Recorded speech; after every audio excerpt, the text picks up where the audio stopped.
koutou everyone, I am Hannah. I am a 29-year-old librarian. I live in Aotearoa, New Zealand, and I both knit and read quite a bit, and I'll be talking about both today. It has been a hot minute since I've done this, so I have quite a list to get through. Yeah, I hope you've been doing well.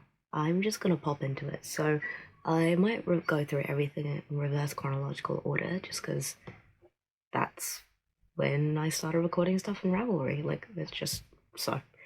The most recent thing that I finished making, what is this? This is the Simple Garter Stitch Slipper. You'll see it's really quite basic. It's pretty much just you do a rectangle up until here-ish, and then at the point of your pinky toe, you start doing decreases. I made this for my father. Basically, my mom came back from an op shop, and she'd found a pair of like crocheted slippers, and then she held them up to me. She was like, "I'm gonna keep these for myself. However, you should make some for your dad."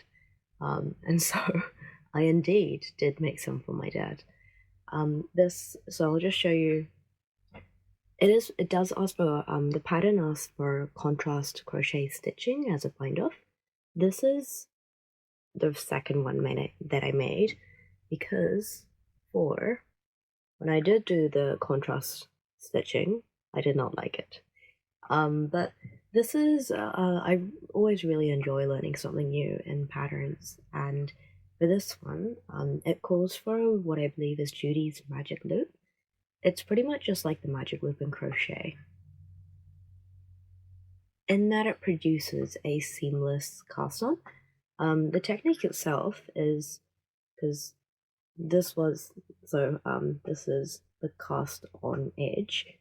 You pretty much hold two needles together like so, and then you cast on a stitch here, one here, one here, one here, one here, one here, etc. And then that just means that when you work that in the round, you cast on and it's joined together, but you don't need to seam it together at the end. It's a very straightforward pattern, and because it's garter, you just knit. And everybody loves knitting in the round.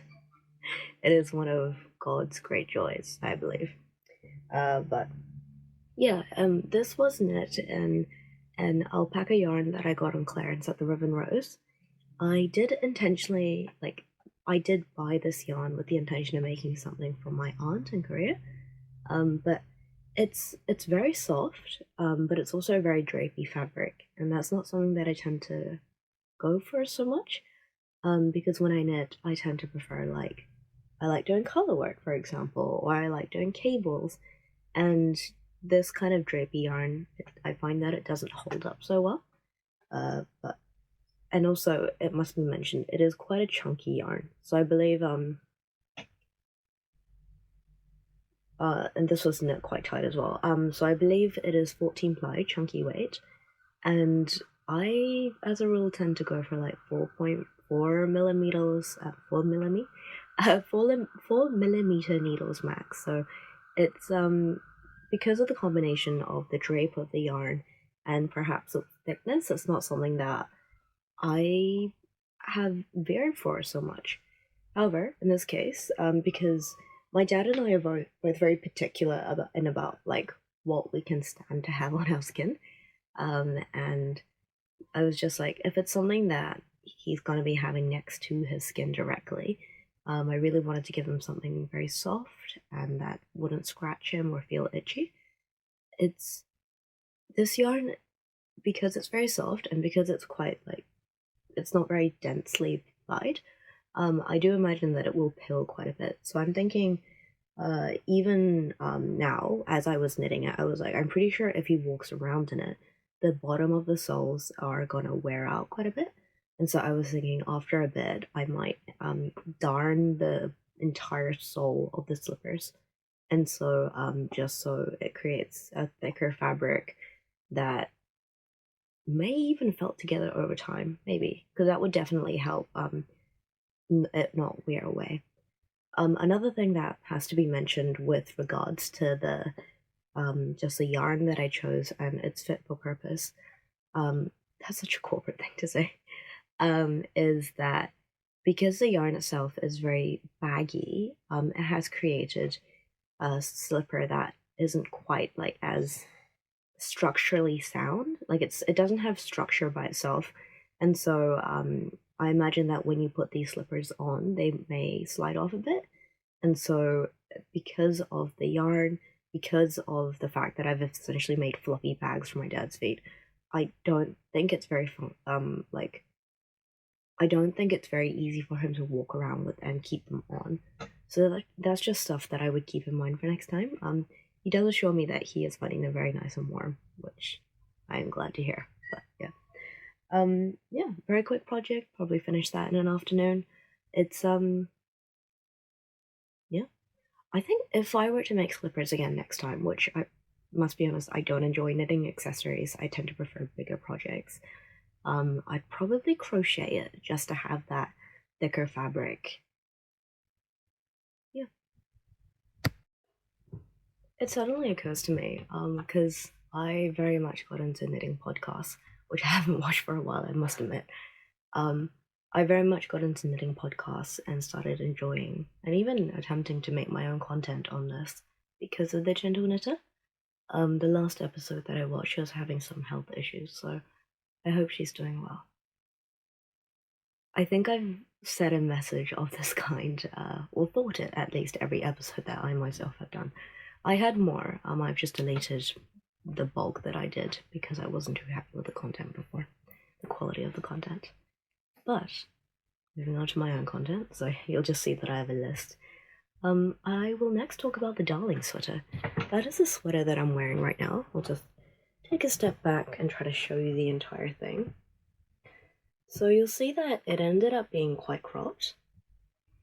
It was not knitted like this originally. The Darling sweater is a pattern by Bailey Bart. She is Engineering Loops on Instagram, which I am predominantly active on Instagram. I knitted as a part of their spring knit along that they are running. It will likely be finished by the time I finished editing and have uploaded this video, but essentially there were one of two colorwork sweaters that you could do. You could do the Darling sweater, or you could do the Fleur sweater by another creator. Both of them I think were DK weight colorwork sweaters. This took me, I remember I was calculating this, and I was calculating this because I was sad about what I eventually, unfortunately, ended up doing to this sweater. But I think I did it over the course of 40 days, and I knit around an hour a day, just because I knit during my lunchtime at work. And so, all in all, about a 40-hour sweater, the equivalent of a full work week. And yeah, I very much enjoyed the process of knitting the sweater. I love colorwork, and I love colorwork because, especially in the case of something like this, like the pattern is quite easy to memorize because the bow pattern repeats itself, so you just need to memorize the shape of a bow, which is easier because it's a regular shape. Like you can kind of, like if you draw a bow, you kind of know the next stroke that you have to do. And in the case of colorwork knitting, intuitively after a while you could know that you have to do like 3 white stitches, for example, because that's just the shape of the bow that you need to do. So I really enjoyed doing colorwork knitting. This sweater in particular is a very meditative and beautiful piece to work on, because it has very little increases and the pattern repeats itself consistently. So with the body, for example, it's a bottom-up sweater, which is possibly the only thing that I don't bottom-up sweaters, you know, guys. But I don't know. That was a very small detail that wasn't a big impact on my enjoyment overall. Basically, with this sweater, you pretty much knit it in the straight up to the armpits, and then you split, and you work the back and the front separately, and you do some armhole shaping. The sleeves themselves are knit entirely straight. There's no increases or decreases, which makes for very nice knitting. And the only time that you work in the flat, which I don't enjoy too much for colour work, is with the respective front and back panels. So it's a very enjoyable piece of knitting overall. I ended up knitting this in the Holst Garn Supersoft. I actually have the cones over there, so I'm just going to go bring them for a second. I would like to show you how much of the cones I used. Okay, so I bought these cones on a clearance sale from Holst Garn. Because I live in New Zealand, the shipping tends to be astronomical. I bought maybe 5. My dog. He's exhausted from eating and sleeping all day. My baby freeloader, exhausted. Baby, I want to see if I can show you real quick. Simply exhausted. My baby, my minuscule. Yeah, I bought these cones from Holst Garn in a clearance sale. Because I live in New Zealand, and because that is an island that is quite far away from most places, shipping tends to be astronomical. So in this case, I bought about 4 of them at the same time, and I think shipping was the cost of 2 of the cones combined together. Yeah. Anyway, I like the cones that I bought. So Holst Garn Supersoft. It is 50% merino and 50% Shetland wool, I think. The idea with these cones, they're infamously known for, they come with excess dye and spinning oil still in the yarn. So after you wash it, it becomes softer and it blooms with every use. And I have found that that is the case. When I first knit it, each of the stitches is quite defined, and as it washes, it becomes fuzzier and it gets a halo. And I really like that. What I ended up doing for this sweater is, because the yarn itself is fingering weight, and the pattern calls for DK, it's not knit on 4.5mm needles, I held each of the colours double. So this is what's left of the yarn. You'll see it's quite a bit of it after I have held it double for the entire sweater. This is in the colour Heath.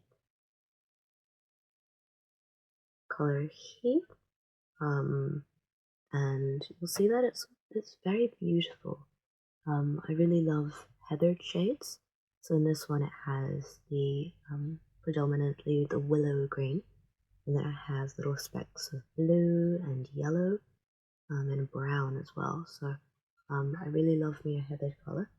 And then for the white, I used almond. Nope, grabbed the wrong cone. I definitely used oatmeal.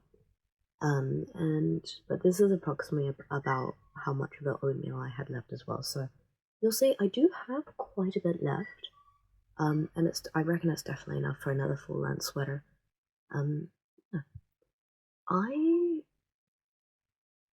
The thing about this sweater is, so I'm in the middle of winter right now, and I wanted to block it because I wanted to get the fuzziness of the yarn, and I wanted to just set the stitches. And so, but because it was winter, I was trying to figure out a way to make it dry better. And I understand that if you run, like you do your usual, like you wash it by hand, and then you run it through a spin cycle in your washing machine, and that just wrings out all the extra moisture. I was running around like a headless chicken that day, and unfortunately, I think I ran it through at least a rinse cycle, and so it felted it, and it shrunk it considerably. The original sweater that I was knitting and working on was quite oversized. I'll see if I can include a video of it over here, but now it is shrunk to about half the size, so I spent quite a bit of time just feeling really frustrated and just really disappointed in the result. I talked about it on Instagram, and so many people were very, very kind, and they talked about how like the cropped look actually looks like it was intentional, like I meant for it to look like that from the start. And I really appreciate that, by the way. It's helped me to reframe my thoughts in this sweater quite a bit. What I'm thinking now is, so I wear a lot of dresses, I wear a lot of blouses, quite a bit, and I wear a lot of high-waisted skirts. So I'm thinking the crop silhouette would look really nice with a high-waisted skirt. I just have to do something about the sleeves. My current thinking is I may either... People recommended using hair conditioner to, like, get rid of felting. Like, not get rid of, but to separate the fibers that are felted together a bit. Yeah, so I'm thinking I either use hair conditioner and I try to lengthen the sleeves out some, or, to be honest, something else I was considering was, what if I just frog the sleeves back altogether and I just make a nice vest? The only concern that I would have then is how I make the ends of the sleeves still look nice and tidy, like I intention them to be like that from the start. But this is a sweater that, at the start, I was really disappointed that I felted, and I thought that I would never wear again. But I've really come around on the new silhouette, and I've really come to enjoy it. By the way, I'm also wearing the Arvo beanie. So that's a beanie that I designed. The pattern is fully tested. Thank you very much to my testers. You have my eternal gratitude, especially as a beginner designer who was very tentative about writing a pattern. But it's been fully tested. There are 3 sizes. Quite frankly, I would probably just recommend doing the smallest size anyway, that would fit most people. And I've also got a full video tutorial on how to make it, so I will link it over here. And there's also a free pattern PDF on Ravelry. So yeah, it's called the Arvo beanie because it knits up in an afternoon. It's very beginner friendly, and it's knit on chunky weight yarn with 6mm needles. I have forgotten the details, but it's just a very versatile basic beanie. I'm now going to be talking about what is probably one of the, my favorite things that I have ever knitted. And it's definitely something that I've worn a lot in these winter months. And it is the Moonlight Sweater. I'll just come close to show you the true glory of the sweater. You'll see that there are bunnies and stars, and there's a moon motif, and then there's bows. There's bows over here. Guys, I cannot tell you how much I love this sweater. It's pretty much, I saw the design on Instagram when the pattern had only been published in Korean, and I love this sweater so much. I commented multiple times on that post being like, hey, is there any chance you would publish this in English? I am, by the way, so I can read Korean, but the pattern had only been published on Naver.net, which I think you can only access if your IP is in Korea or something of the sort. So I was like, hey, is there any chance you could publish this on Ravelry? And they did. I was actually at a concert at the time, and I was the pattern came out, and I was at the concert on my phone, trying to buy the pattern, and payment wasn't going through. And my sister was next to me, being like, "Why are you on your phone? Why are you not enjoying this concert?" And I was just like, "Because I need this pattern. I don't think you understand. I need this pattern." So I bought it pretty much as soon as it came out in English. I am even so bold as to say that I probably was the first one to buy it when it came out in English, and I cast it on pretty much as soon as I get home. This is another colorwork sweater that is knit in DK yarn.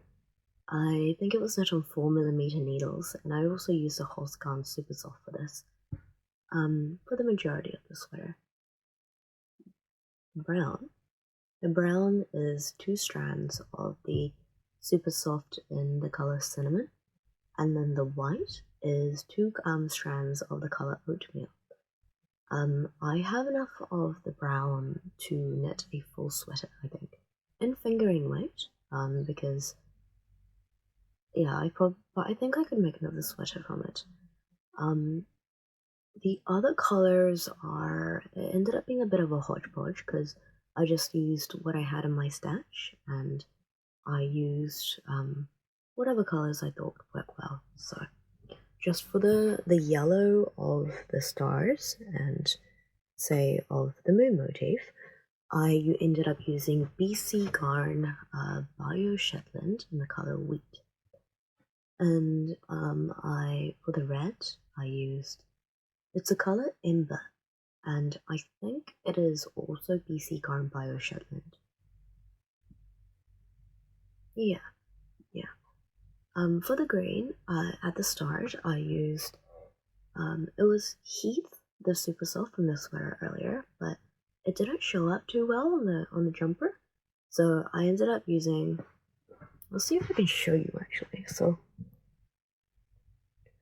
I used it on the back because I used the back panel first. You'll see like underneath the red of the flowers, just above the star, you can kind of see like a green dot. It didn't show up too well in the jumper, as you can see, so I ended up using, just over here. It is one strand of Omana silk yarn and one strand of apple green in Holst Garn Supersoft. Still doesn't show up too well if I'm completely honest, but that's okay. I think I like the muted colors because there's other shapes that stand out very well. So yeah. I had a I love, in case you can't tell, I very, very much love knitting colorwork, and it's the combination of enjoying the knitting process and adoring the product that comes out as a part of it. So I love this sweater. The only thing I will mention is because you start with the back panel and you knit it in the flat, and I struggle with knitting colorwork in the flat, especially if the design is not regular. So for example, say like with the bunny, you have to knit forward this way, and then when you knit backwards, you have to do the design backwards. And so I actually ended up ripping back the flat panels quite a bit and doing it again. Yeah. And the other thing I will mention about the flat panels is, especially say for this motif in particular, you're holding 3 strands and you're just doing the design backwards sometimes. And so because I ended up ripping it back so much and because I had so much frustration with it, I ended up holding a bobbin of yellow for here, a bobbin of white for here, a bobbin of yellow, you know, like a separate bobbin of colors, and I didn't carry all 3 colors across. I wouldn't do that next time because this meant that there were different tensions. So this particular block of material was like it had the white and the brown, whereas the parts in between the pictures didn't. And so this just meant that I ended up having holes in between. So what I've done is I've taken more of the brown and I've darned it just to create consistent tension. But it required a bit more work afterwards, and I'm thinking, yeah, even if there are 3 colors to be working with next time, I'd probably just carry that all the way through. This is another project where the yarn blooms considerably after having washed it, and I've worn this a lot. When I first made it, I did have some doubts as to whether, because I do high-waisted, I do crop silhouettes generally, just because I like to wear like crop sweaters over dresses. I did have some doubts as to whether I would wear a hip-length one, but I've just been pairing it with pencil skirts, and I've been really enjoying the result. I'll see if I have an example of such a fit that I've been wearing. See if I can add it here. But this is one of my favorite sweaters that I've ever made, and one that I know I will continue to wear for a long time. I'm next gonna move into these summer knits. Because it's been a while since I've done this kind of video, I have the knitting over the course of a year. So we'll just be moving on to what I knit during the summer now. I ordered a great deal of cotton yarn, again from the Ribbon Rose when it was on clearance, and when I got it, I was quite dismayed because I thought I'd been ordering a nice cream color, and it ended up being this lemon yellow, which really doesn't work for my skin tone, my color palette. So I put it off using it for a while, and I regretted the money and the the the waste of it. So I looked into dyeing it for a while, and I first tried dyeing it with coffee grounds, and then I tried dyeing it with black tea, and I found that both of them, the color didn't stay so well. I believe,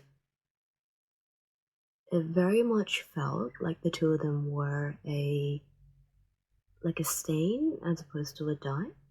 And so I talked about it online on Instagram, and YHP, possibly not saying that right, but they are a creator. They also make YouTube videos, and I highly recommend checking them out.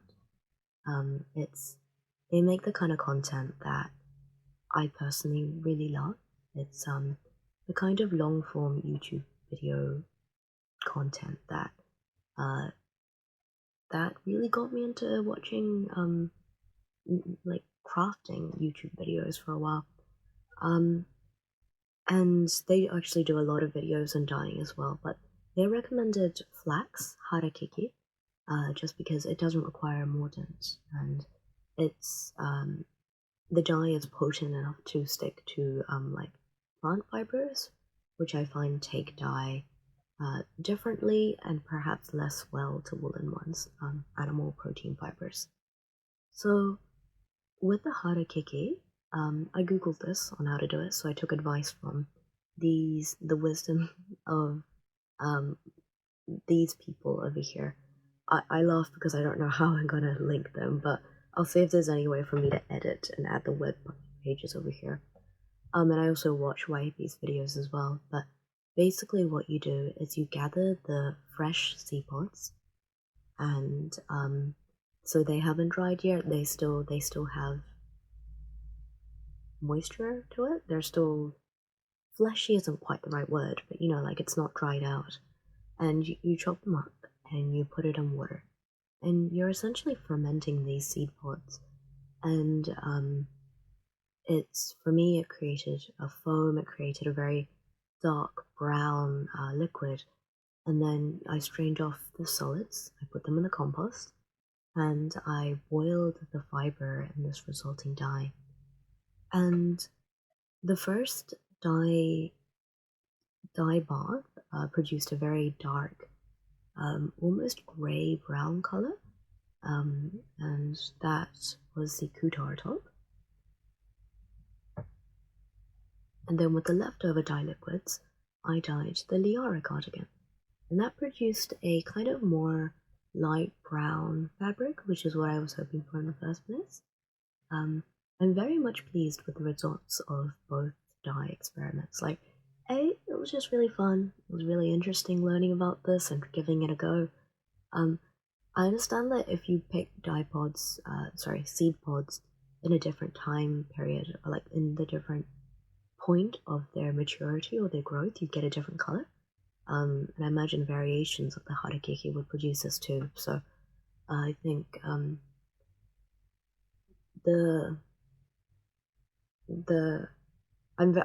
tend to be quite bad with names, so you'll have to forgive me. She does these shroom. She makes ceramics, and she makes ceramic mushrooms, and she hides them around the place. Not in Thai, actually from Not in Thai. She was talking about how she's produced like a light pink color before, which I found really interesting. Yeah, I ended up I ended up using all of the cotton thread from the clearance sale, which I'm really happy about because I've not allowed myself to buy more yarn unless I need it to complete a project, and it just feels good using something that I had initially regretted the purchase of, and so I didn't like the color. I fixed the color, and I really enjoy the products of that dye experiment.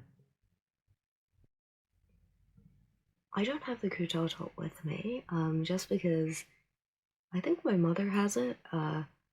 It ended up being, it's basically a triangular top, it's a singlet, and you have the lace pattern for the top half, and then it's just knit and stocking on the way down. If I recall correctly, I found this really interesting in that you pretty much knit like on one side and you knit the strap, and then for the front panel, and you knit the strap on the corresponding back, and then you sew the strap here and the strap there. Any side Nordland design is just really well constructed, and in the case of stuff like that, where I haven't perhaps tried that technique before, I find that it's very much a pattern of trust the pattern and follow it, which, it's, I had no trouble trusting Sari there. I also apologize if I'm not quite saying that name right. Yeah.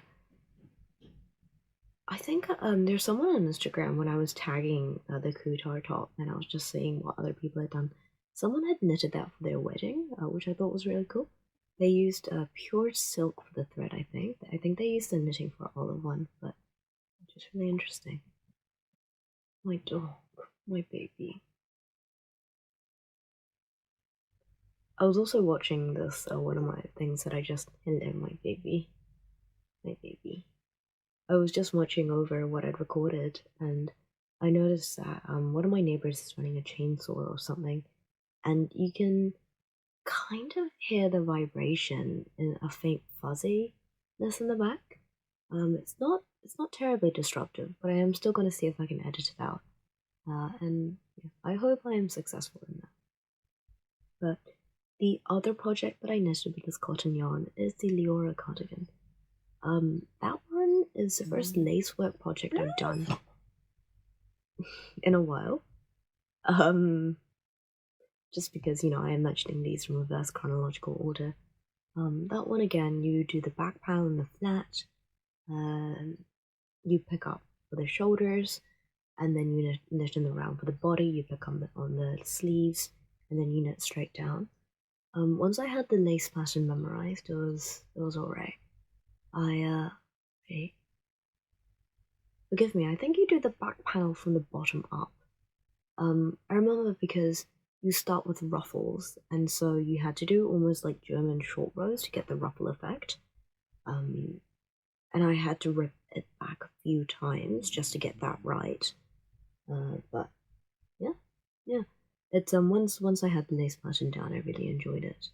The only thing I was worried about with that one is because I was using plant fiber, I wasn't too sure how well the lace would show.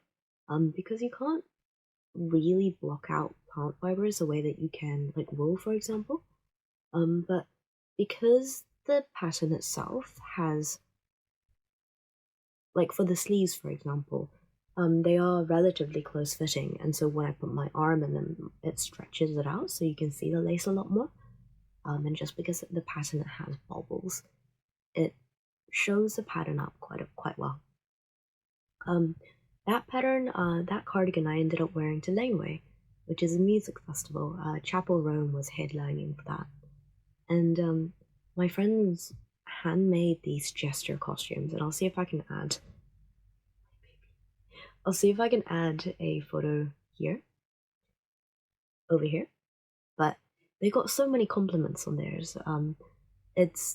They very much is stuff that they made for Laneway. I made an outfit that I can and I do wear in everyday life. I ended up layering this now cream colored Liora cardigan over a cream floaty dress, and then I wore like chunky black boots under, and I wore a little like a straw pointed hat that looks like a little pixie hat. I really like that outfit. Yeah, and I really like the Liora cardigan. I'm actually considering even knitting the Liora cardigan in a black wool fiber, just because I really enjoy the shape of it, and I enjoy like how feminine it is. Because it's cropped, I can wear it over a lot of things, and if it's black and it's woolen, it has a very different purpose and a very different feel in my wardrobe. I actually think I would also reach for it a lot more if it were in that particular set. And honestly, that I'm probably going to make that pattern again speaks to how versatile that pattern is and how well it goes with my personal wardrobe, which is dresses and skirts. Yeah, and I really like the little tie at the front. I think there's just a lot of little details in that cardigan that really go well with my personal aesthetic. It has big bell sleeves and it's got a lot of lace. It's got bobbles, it's got ruffles. Like, yeah, I really like it. There's a bit of a story behind this next cardigan that I'm going to be showing you. So this is a Minou cardigan. It's very beautiful. And I know I keep saying this, but I also very much enjoyed knitting this pattern. Like, it's half brioche for these bits, and then you do a cable, and there's something super. I also feel like I keep using the word meditative, but that's also why I knit so much. You know, it's very meditative. My baby. Oh, my baby. Yeah. Brioche in particular, I find that to be the case. It's there's something about slipping the needles, the stitches off your needle, that because I use bamboo, there's something about like the slipping and the. Sorry. I ended up. Oh, yeah. So just speaking to the pattern a bit more. I had a really good time making it. I also consistently keep saying that, but I had a really good time making it. It's a very beautiful pattern. There's another girl on Instagram who made the same design around the same time that I was doing it. I'll tag what she made in her Instagram handle over here, but she ended up using a thread of, I think it looked like a fingering weight yarn and one of mohair. So where mine is very woolen and very comfy and cozy and oversized, her one is very airy. It looks like a dawn sunrise cloud or candy floss. Yeah, I really like her version as well. And the last I saw, she was picking out like white buttons for it. Yeah, it looked really good. Yeah, I ended up putting pockets in mine. That's not a part of the pattern. I just left pockets in my cardigans, and I must say I am very happy with. Okay, that it was a bit misaligned there. I'm very happy with how the pockets continue with the cardigan design. Yeah, so the cable is just continuous there. The yarn that I used is Aspen Polwarth DK by Wild Earth Yarns, and it is in the color Willow. I have a bit of a story about this one. So, a while ago now, two of my friends got engaged, and I wanted to make them a sweater and cardigan duo. I wanted to design this for them, specifically for them, and I ended up doing quite a bit on the cardigan, and I used this wool for it. It was a staked cardigan, and the design didn't work out, and I really didn't want to waste this wool. Well, quite a few of the projects I've done over the last little while have been focusing on just making use of wool or like yarn in my stash that was sitting around and that I was worried it would go to waste. In this case, it was a state cardigan, so what I ended up doing is I very painstakingly unraveled it, and I spliced all the separate strands together to make a continuous ball of yarn. And this took hours, by the way. Like, it was a real labor of love. And even after all that, I ended up realizing, I was like, oh, I'm actually not gonna have, and this was after I'd knitted most of the cardigan. I think I was like halfway through the sleeve the final sleeve when I was like, I'm actually not going to have enough yarn to finish this. So I talked about that on Instagram, and the internet was very kind to me, and the community of knitters were like, hey, you don't try talking to people on Ravelry about it. Go look up this yarn and go look up people who have it in their stash and send them a message and ask them, like, would you be willing to sell it? So I thought my odds were very low, but it worked out. I bought yarn from whoever was willing to sell it to me. There was one lady who very, very kindly actually just sent it to me. Like, she paid for postage and everything. I offered, and she was like, no, I just want you to finish your project. So I really can't thank her enough. And thank you to everybody in the community who suggested that to me. It's a very specific problem to have, and I feel like it's not one that people outside of the knitting community would resonate with so much. Because there's it's a discontinued yarn. Sorry, I should have provided that context.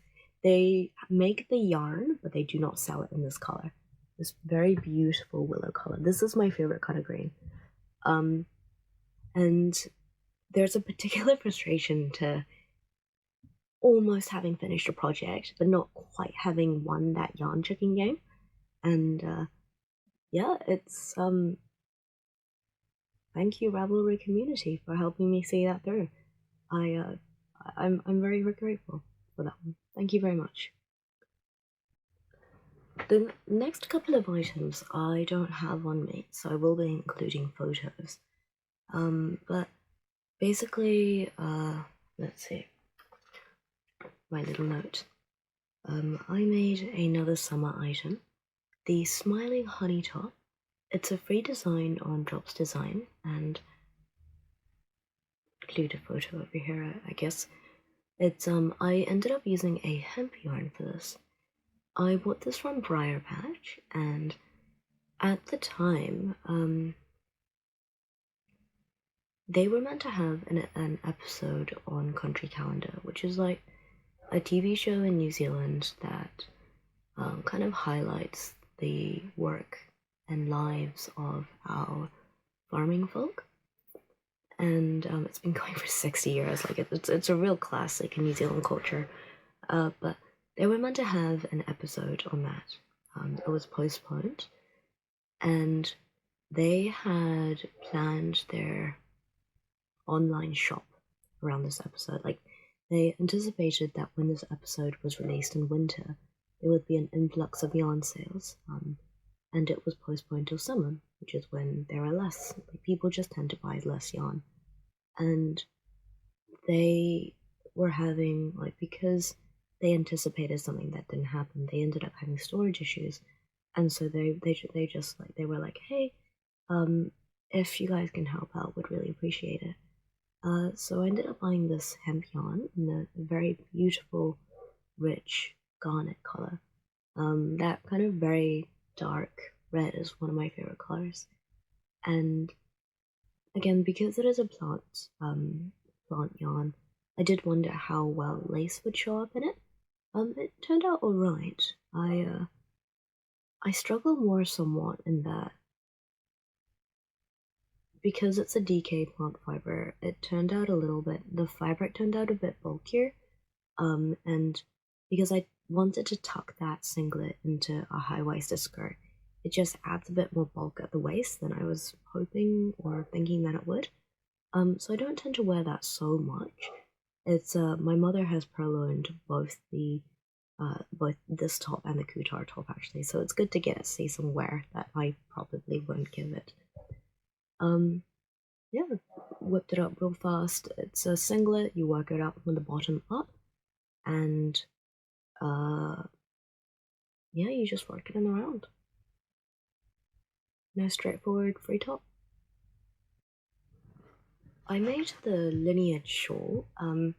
There's a really sweet story behind the pattern of that one. So,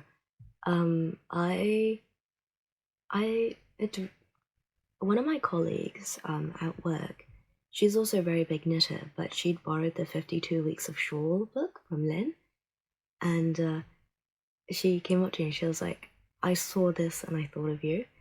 And that's always a really sweet sentiment, I think. It's like, hey, I saw this, and like because of what I know about you and what I know that you like, it reminded me of you. Like it's very sweet. So because of that, I ended up picking a pattern in that book called the Lineage Shawl, which the next two projects, I guess the first two projects that I did this year, were geometric patterns, and I remember I was just struck and interested by how precise and technical these designs could be. It uses the same technique as cables, but it just uses it to create angular points and almost like mathematical precision in how they tessellate together. It's very striking. So I use the Lineage shawl pattern. It feels worthwhile to mention that I used significantly more yarn than the pattern calls for in the book. I believe it says that you only need 4 skeins of yarn. I ended up using 7, so I used nearly the double amount of yarn that's recommended in the book. It is a very big shawl. Like top to tail, I would say that it's taller than I am, and of width, it is like a good width at the peak. It's a triangular shawl. And I have it in my work locker actually, just because the aircon in my office is freezing. So I can't show you, but I'll include photos and videos of here. Whenever people get cold, I kind of just hunt it out of my locker and I give it to them and be like, hello. And because of the yarn that I used, it's very squishy. It's also a reversible fabric. It looks equally as beautiful from the front as it does the back, so I really enjoyed it. It's also just very fun to knit. Like it's so interesting. Like it's just doing it is so interesting. And the cleverness of how everything like tessellates together is just it's just a very clever design, and it fits together. Like there's a small size and a bigger size, and for the bigger size you pretty much just repeats of the small size more. But it's such a satisfying pattern to make. The yarn that I used is a New Zealand one. It is the Black Hills natural wool. It's undyed. It is it's about DK weight. But what's really interesting about this yarn is that it's unevenly plied. You can't see it so much in the dark one, but basically it like varies in width, and in some parts it is even like untwisted, and so you're almost working with just the combed fiber. It creates a very like artisan feel, but I really enjoy the bumpiness of it, and like the smell of clean wool as I was working with it. It created a very squishy fabric, and it created a very squishy woolen fabric that is just very pleasant to drape around yourself on a cold day. Finally, the other geometric pattern that I made is the Raingelt beret. I was actually the designer put up a post on Instagram. You can tell that I'm mostly active on Instagram. About like the name of the Raingelt beret. It's just triangle as an anagram. They've just taken the word triangle and rearranged it. But it's another very beautiful geometric design. What I really enjoy about this one is they use pearl stitches to create like depressions in the fabric, which creates a suggestion of triangles alongside like combinations of just the like cable. I forget what they're called, but the combination of ridges to create those triangle indents. For obvious reasons, you are not recommended to wet block it, otherwise it would destroy the shape of it. And I ended up using this very drapey yarn. Marina of Strawberry Yarns offered a partnership earlier in the year. So she was like, if you promote this promo code, you will get a small percentage of the commissions. I'm actually just going to include that here as well. This is the promo code. And it's I used a yarn from her that is very drapey and silky soft, and it's the kind of thing that I know I can have against my face without eliciting that scratchy yarn feeling. And what I actually really love is I ended up taking a piece of trouser elastic. Because it is so drapey, I was struggling to keep it on my head. And I took a piece of trouser elastic and I knitted the ribbon to twice the length. And then I folded the trouser elastic in, and then I used a crochet cast on to put it in place. And I'm really pleased with how well that works, because it's snug against my head, but it's not too tight. And the finish is just super professional. So I'm really happy with how that turned out. I haven't reached for it in a while. I think I just forgot about it, so I must go back to doing that. But yeah. The final thing that I'll talk about today is so when I was test knitting, asking for test knits for the Arvo beanie, one of my test knitters, her handle is Caitlin Stark on Instagram.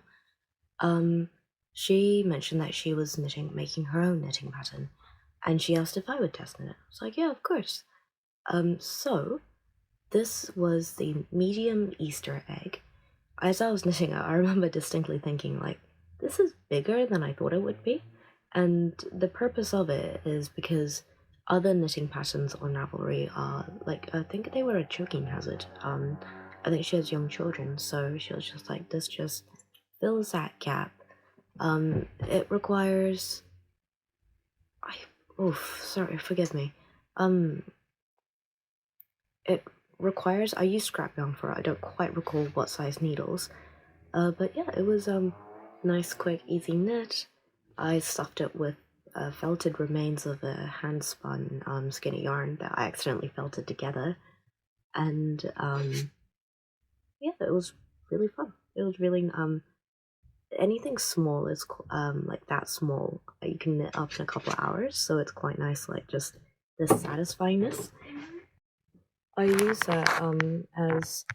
because I have my yarn stored in kind of like transparent boxes, and I've daubed it with lavender essential oil, and I just use that as like that little Easter egg with lavender as a way to keep my yarn smelling fresh and to keep deter pests like moss from it. So it's very cute. It's a very satisfying little roundness to hold, and it has a very functional purpose in my house. Well, 10 out of 10. The pattern is very straightforward and easy to follow. Like, it was a well-written pattern. I think the only thing I mentioned was in color work, when you're knitting like dark on white and the pattern itself has like the pattern in reverse darkness to what you have, sometimes I just get a little bit mixed up. So I was like, maybe you could invert the chart and have both color charts have like the dark on white and the white on dark, just so whatever combination of colors you use to have as the accent color, it's you can just follow the chart and not get confused. That's a very minor detail, and I've only encountered that level of chart, like that kind of showing both inversion and normal colors on Yarn Flakes pattern. But I just really liked that in that pattern. I was like, it could be helpful also to have it here. But yeah, pattern itself, super straightforward, nice, fun pattern to do. Okay, so I believe that is everything that I've knit since I last talked to you, which has been quite a bit. I think, to be fair, it's nearly been about a year. Probably not quite a year, but it's definitely been many months since I last spoke to you. So I've gone through quite a bit of knitting. In terms of just general life, I started a new job. It's yeah, I am a librarian by title now. It has also required me to get a BA. It's just one of the job requirements. So I am back at uni. I just finished all my papers for this semester. I think I did alright. Yeah, I think I did alright. I'm begrudgingly considering doing postgrad. I'm not going to make any promises because the idea of doing more tertiary study makes me want to shoot off the toes of my feet individually. But I also feel like it's an opportunity, and it's, so I'll think about that some more. Yeah, and I've been reading a lot. I've been really getting into audiobooks again. I started reading the Robin Hobb series, which I put off for so long. I should not have. They are brilliant, absolutely brilliant if you love fantasy. It's such good world building. The characters are so fleshed out, and it's also kind of comforting. Like, what I struggle with Game of Thrones is I don't like grimdark. I don't like grimdark. I know the storylines are very well fleshed out, and I know it's very well written, but I don't like grimdark. I don't like it. It's not something I would read for comfort. Robin Hobb still has the same violence in it. Not as bad, but it has violence in it. And it's not like Tamora Pierce, which is really good, really comfort reading for me. But what's nice about Robin Hobb is if you hate a character, and there's characters that you're gonna absolutely despise, it's really nice because she just kills them off in the end. Like, there is some sense of, in the stories, like, Wright comes to be, and yeah. Which, like, that's, yeah. I understand it if it's not realistic, but it's nice. Like, to be fair, no, it's very well written. And in particular, I started with the Liveship Traders, and that the premise of that is the live ships, after 3 generations of a family have lived and died on the ship, they quicken, and so the figurehead on the ship like comes to life and starts to speak, and these live ships are the only ships that can go up the Rainwild River, and the people on the Rainwild River sell these like very fantastic treasures. So we have like perfume gems that smell of a scent. You have what was there? I don't know. I think there were wind chimes that sang entire songs, like, and so the life ships are very expensive. Like, multiple generations will work to pay off the debt of making one, but that's, like, that quickening of the ship, of it coming alive, of it being able to traverse this acidic wet Rainwild River, that is what justifies it. And I'm just mentioning one part of this brilliant series. It's, if you like fantasy, highly recommend. Highly recommend. I can't speak well of this enough. And it develops into this world where, like, Robin Hobb has written, I think it's only like 12 books, probably more. Don't quote me on that. And I've just continued to go through each of her books, which explore different stories, different aspects of the world, different kingdoms. I'm now in a different kingdom, and there's always like a real reluctance to get to know a new character and have to like start fresh. But yeah, it's brilliant, absolutely brilliant. I really can't say enough positive things about these books. But before Robin Hobb, I was reading the Locked Tomb series. So that's Gideon the Ninth, it's Harrow the Ninth, and Nona the Ninth. The premise of that is lesbian necromancers in space. They're so good, bloody brilliant. And you can also kind of see why it has such a cult following. I think because like queer representation is so precious to queer communities, and you can see why it's been adopted and loved so completely. There's really fantastic animations on YouTube in particular with the voiceovers of the audiobook, which is what I listen to, which is narrated by Moira Quirk, who is brilliant at bringing characters to life. She has accents, she has particular like intonations, and so she has this particular intonation from Gideon, who is kind of more like, I don't know, like more. Gideon's like, I love my sword, and I will just. Oh God, how do you describe Gideon? Gideon's final words in her book, Gideon the Ninth, is "See you on the flip side, sugar lips." Like, it's very. Oh, I love Gideon the Ninth. And her counterpart is Harrow Hark.knit. And Harrow Hark's voice, Moira portrays as very like haughty and high and like very suiting of the Reverend Daughter, which is kind of like the priestess of her cult, essentially. Sorry. Premise of the Locked Tomb is, in Gideon the Ninth, Gideon is kind of an orphan who was dropped on this planet called the Ninth House. There are 9 houses of this particular world, and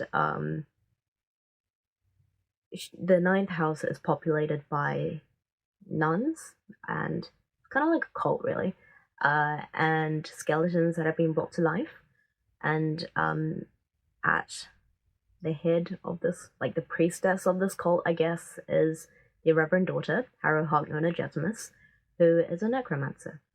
And they have been called because the god of this world needs disciples, essentially. And in order to be a disciple, they need to pass these tests. And the test requires a necromancer and their sword hand counterpart, which is the cavalier, which, despite all odds, ends up being Gideon, because Gideon is fantastic with a sword.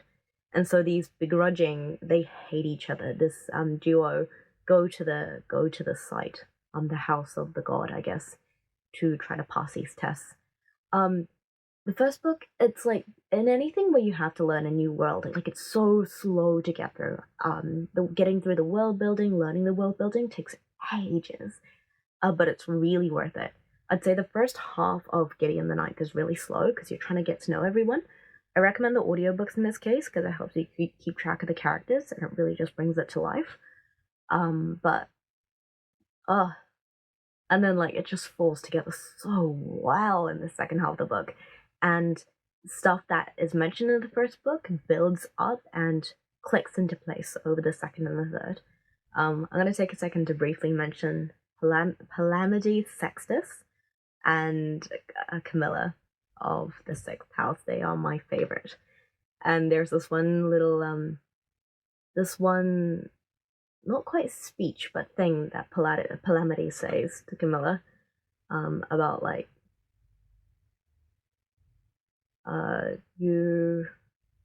I don't want to say too much because I don't want to give spoilers, but it's like, you carried my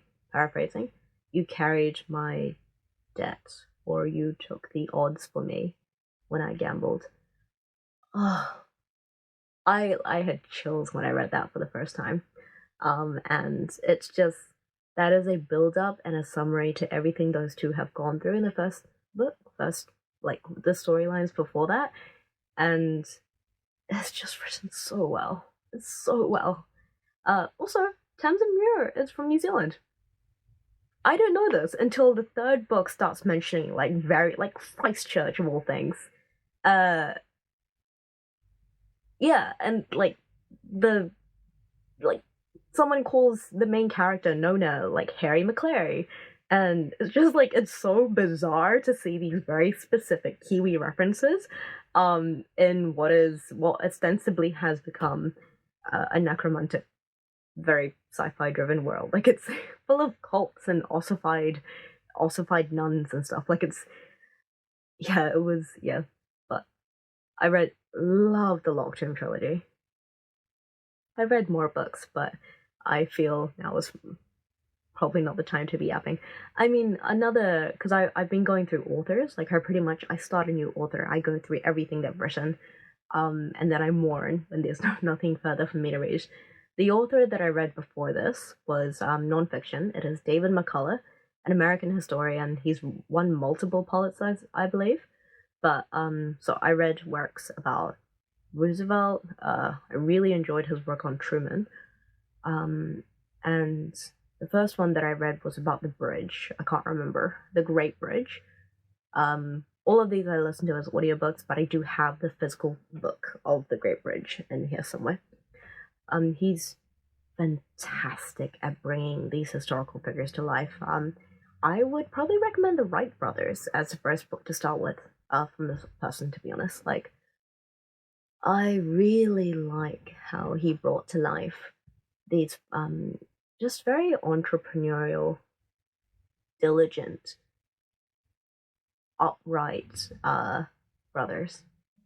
And I love how he's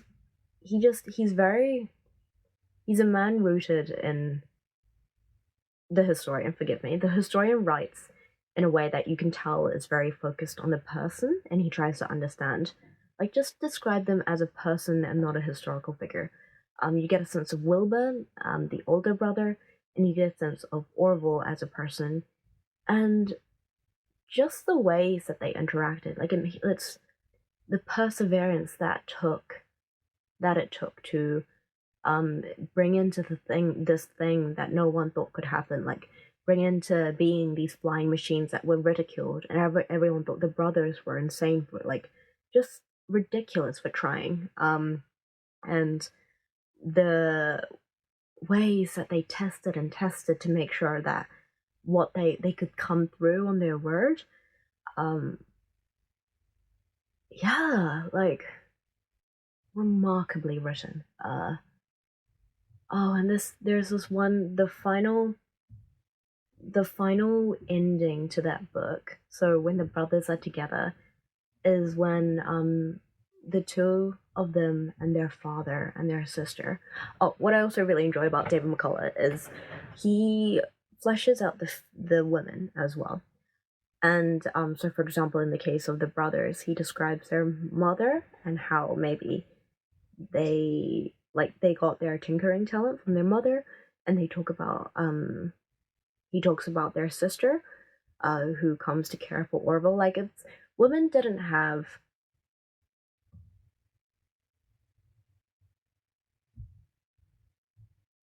I mean, how do I describe this? He speaks to the woman, even though sometimes, like, it's easy for history to forget what women have done, because that kind of work and the spaces that they were given, that they had to be in, is not seen or known or as visible sometimes. But David McCullough takes the time to be like, and his sister nursed Orville back to health. Like, it's in what contributions that women have made and what we could make, in the spaces that we had, in the spaces that we were given. David McCullough speaks to that. Yeah. But the final description of this family going to, I think it was a parade, in their hometown, honoring these two brothers, that gave me chills. Remarkable writing, and it feels like for me, especially reading about the Wright brothers, it felt like I took as much out of reading that as I did, like, just reading all these stories, reading all these people who persevered. Yeah. So 3 authors, 3 writers that I've been reading recently, and that I have thoroughly enjoyed. And yeah. Anyway, I do digress a little bit. Thank you for listening. Thank you for watching. I hope you're doing well. And I hope that you continue to do well. And I'll see you next time. I wish you the best.